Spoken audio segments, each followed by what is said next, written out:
as we come across the large layoff of Spirit Airlines of between 17,000 to 18,000 employees, that's right, family.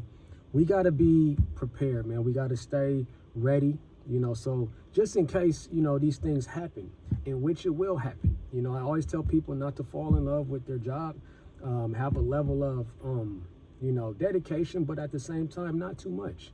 You know what I'm saying? Because at the end of the day, the business is always going to look out for the business first. So with that being said, so many people were caught off guard with the situation that arose with Spirit Airlines.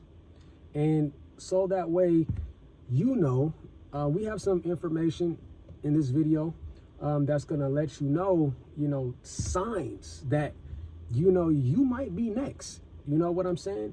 I'm not saying that it's going to happen, but at least if you see these type of warning signs, you're going to be better suited. You may be in a better position versus getting caught off guard and not knowing that a layoff is coming your way. Because like I said, in an economic situation that we have here in America, where people are struggling, to keep up with all of the man-made nuances like, bills and things of that sort. It's crazy right now, and people can't afford to be getting laid off, and not just getting laid off, but they can't afford to be getting laid off unannounced, right? I was talking with another YouTuber, man, and we was coming to the agreement that I believe a business should treat the employee the same way that they would expect the employee to treat them. Okay? Because at the end of the day, man, we're all still human. Nobody is better than nobody, right? So if a job requests an employee to give a 2-week notice before leaving that position, it's only right that a business does the same thing. Getting fired and getting laid off are two different things, but they are the same outcome. Getting fired is something based off of a disciplinary action or a way of not performing a job task at a specific level. You get fired. But then getting laid off, for example, the Spirit Airlines, they got laid off because there were, budget issues, all types of things.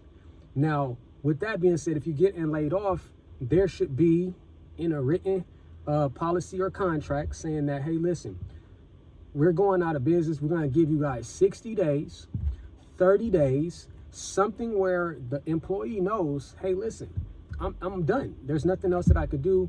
And now it's time to start looking for something else. I think that's only fair, because it's not right for a hardworking person to wake up one day or one morning and look at their emails and realize that they're no longer with the company. So understandably, if you agree, you agree. If you don't, you don't. Drop it in the comment. Let me know what you think. St. Nicholas brand.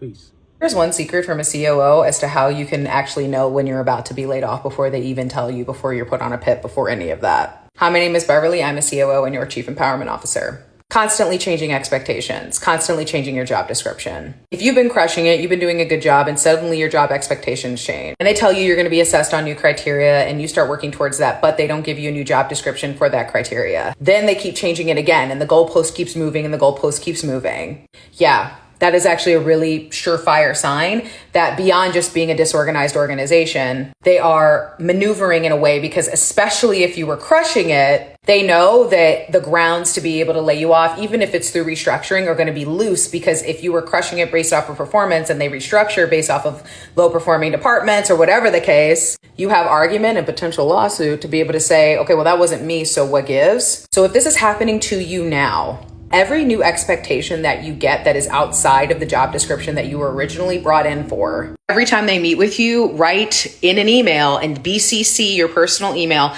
Hey, just wanted to follow up, had a great conversation today. Just to clarify, these are my expectations as we move forward, right? I don't care if they respond to you or not. Do it every time, especially if it's passing conversations like, hey, real quick, we're going to actually have you be in charge of da-da-da-da-da-da. Is that all good? Yeah, great. Or especially if it's a phone conversation, because then if they try to PIP you, especially, which is a performance improvement plan for those who don't know, and they say that you weren't meeting expectations, you can point to those emails, which are subpoenable, and say, wait, what expectations weren't I setting? Because these are the ones that we've discussed at this date and this time and this date at this time and this date at this time. They may still term you, but if they term you on the basis of expectations that you have documented that were made clear, and you have documentation, especially if you've done my class, my metrics class, if you have documentation that supports that you were crushing it,